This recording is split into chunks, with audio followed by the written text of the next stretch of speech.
આપણે બધા મોટાભાગે 10+2 સિસ્ટમમાં જ ભણીને મોટા થયા છે ખરું ને? પણ હવે આખી સિસ્ટમ બદલાઈ રહી છે. હા, બિલકુલ.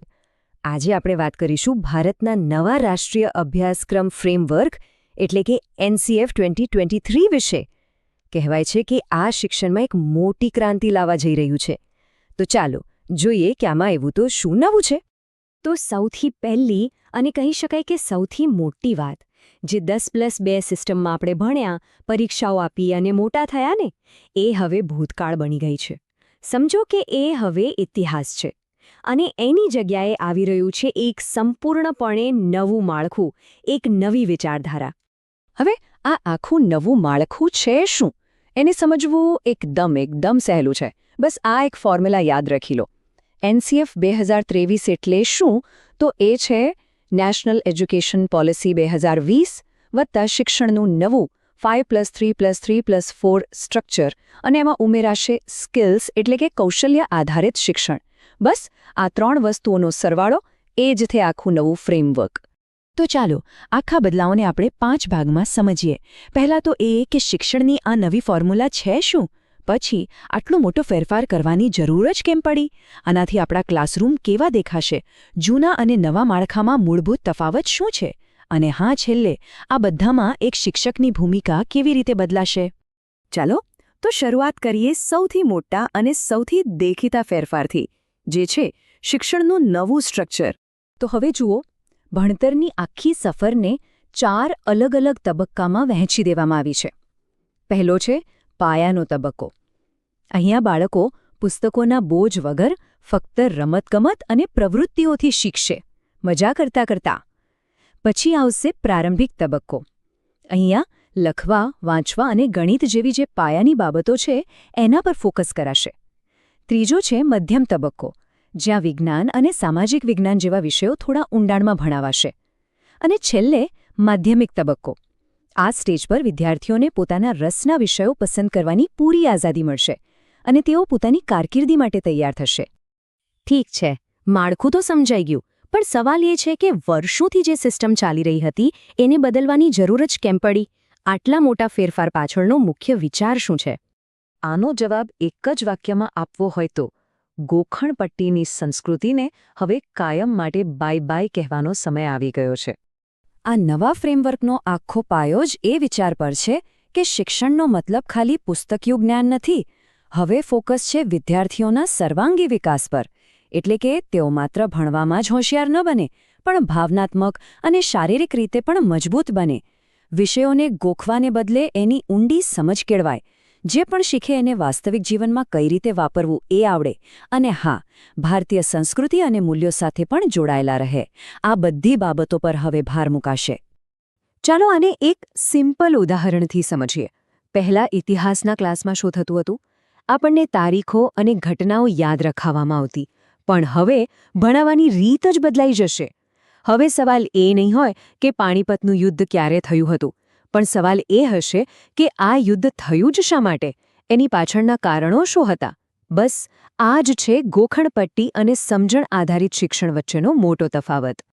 સારું, આ બધી વાતો તો બરાબર, પણ ક્લાસરૂમની અંદર ખરેખર શું બદલાશે? એક વિદ્યાર્થીના રોજિંદા જીવનમાં આનાથી શું ફરક પડશે? ચાલો જોઈએ. એક એવા ક્લાસરૂમની કલ્પના કરો જ્યાં સોપો પડી ગયેલી શાંતિ નથી, પણ વિદ્યાર્થીઓની ચર્ચાઓનો અવાજ છે. હવે વિદ્યાર્થીઓ ખાલી બેન્ચ પર બેસીને લેક્ચર નહીં સાંભળે, પણ ગ્રુપ્સમાં કામ કરશે, પ્રોજેક્ટ્સ બનાવશે અને જાતે કરીને શીખશે. લર્નિંગ હવે એક એક્ટિવ પ્રોસેસ બનશે. અને હા, શિક્ષણ હવે ભવિષ્યને ધ્યાનમાં રાખીને અપાશે. એટલે જ નાનપણથી જ કોડિંગ અને બીજા વ્યાવસાયિક કૌશલ્યો જેવી પ્રેક્ટિકલ વસ્તુઓ શીખવવામાં આવશે. કેમ કે આજની દુનિયામાં આ સ્કિલ્સ વગર ચાલે એમ જ નથી. અને આ એક બહુ જ મજેદાર ફેરફાર છે, બેગલેસ દિવસો. મતલબ કે એવા દિવસો હશે જ્યારે વિદ્યાર્થીઓ સ્કૂલ બેગના વજન વગર સ્કૂલે આવશે અને ક્લાસરૂમની 4 દિવાલોની બહાર જઈને કદાચ કોઈ વર્કશોપમાં, કોઈ ખેતરમાં કે કોઈ કારીગર પાસે પ્રેક્ટિકલ જ્ઞાન મેળવશે. આ એક ખૂબ જ મહત્વનો મુદ્દો છે. NCF ભારપૂર્વક કહે છે કે ઓછામાં ઓછું 5મા ધોરણ સુધી તો શિક્ષણ વિદ્યાર્થીની માતૃભાષામાં જ થવું જોઈએ. એની પાછળનું કારણ બહુ સિમ્પલ છે. જ્યારે બાળક પોતાની ભાષામાં શીખે છે ત્યારે વિષયને વધારે સારી રીતે સમજી શકે છે અને એનો પાયો એકદમ મજબૂત બને છે. આ સ્લાઇડ કદાચ આખા ફેરફારનો સાર છે. જુઓ, પહેલા પરીક્ષામાં શું પૂછાતું? પાણીનું રાસાયણિક સૂત્ર શું છે? જવાબ છે H2O. ગોખી લીધું, લખી નાખ્યું, માર્ક્સ મળી ગયા. પણ હવે પ્રશ્ન કેવો હશે? આપણે પાણી બચાવવા માટે શું કરી શકીએ? આનો કોઈ એક ગોખેલો જવાબ નથી. આમાં સમજણ જોઈએ, વિચારવું પડે અને પ્રેક્ટિકલ સોલ્યુશન આપવું પડે. આ જ છે શુંથી કેવી રીતે અને શા માટે તરફનો બદલાવ. તો ચાલો હવે એ જોઈએ કે આ ફેરફારો કેટલા મોટા છે. આ માટે આપણે જૂના એટલે કે 2005ના NCF અને નવા 2023ના NCF વચ્ચે એક સીધી સરખામણી કરીએ. આ ટેબલ પર એક નજર નાખતા જ આખો તફાવત એકદમ સાફ દેખાઈ આવે છે. જુઓ, 2005નું ફ્રેમવર્ક બાળકેન્દ્રિત હતું, પણ નવું ફ્રેમવર્ક સીધું NEP 2020ની જે મોટી વિચારધારા છે એના પર આધારિત છે. સ્ટ્રક્ચર તો આપણને ખબર જ છે. 10+2 થી બદલાઈને 5+3+3+4 થઈ ગયું. પહેલા ફોકસ પ્રવૃત્તિ પર હતો, હવે છે યોગ્યતા અને વાસ્તવિક જીવનના કૌશલ્યો પર. અને સૌથી મોટો ફેરફાર ટેકનોલોજી. પહેલાંય પ્રાથમિકતા નહોતી, પણ હવે એ શિક્ષણના કેન્દ્રમાં છે. હવે એ તો દેખીતું જ છે કે જ્યારે ભણાવવાની રીત, પુસ્તકો, ક્લાસરૂમ બધું જ બદલાય ત્યારે આખી સિસ્ટમના કેન્દ્રમાં જે છે એવા શિક્ષકની ભૂમિકા પણ બદલાવાની જ. તો ચાલો સમજીએ કે શિક્ષકો માટે આનો શું અર્થ છે. ટૂંકમાં કહીએ તો હવે શિક્ષકની ભૂમિકા સ્ટેજ પરના એક્ટર જેવી નહીં, પણ પડદા પાછળના ડિરેક્ટર જેવી હશે. એમનું કામ ખાલી માહિતી ઠાલવવાનું નથી, પણ વિદ્યાર્થીને શીખવા માટેનો રસ્તો બતાવવાનો છે. એમને પ્રોત્સાહિત કરવાના છે. એક મેન્ટર અને ગાઈડ બનવાનું છે. આ માટે તેમને ટેકનોલોજીનો સ્માર્ટ ઉપયોગ કરવો પડશે અને દરેક બાળકની અલગ અલગ જરૂરિયાતોને સમજીને એમની સાથે કામ કરવું પડશે. તો આ હતું રાષ્ટ્રીય અભ્યાસક્રમ ફ્રેમવર્ક 2023નું એક વિશ્લેષણ.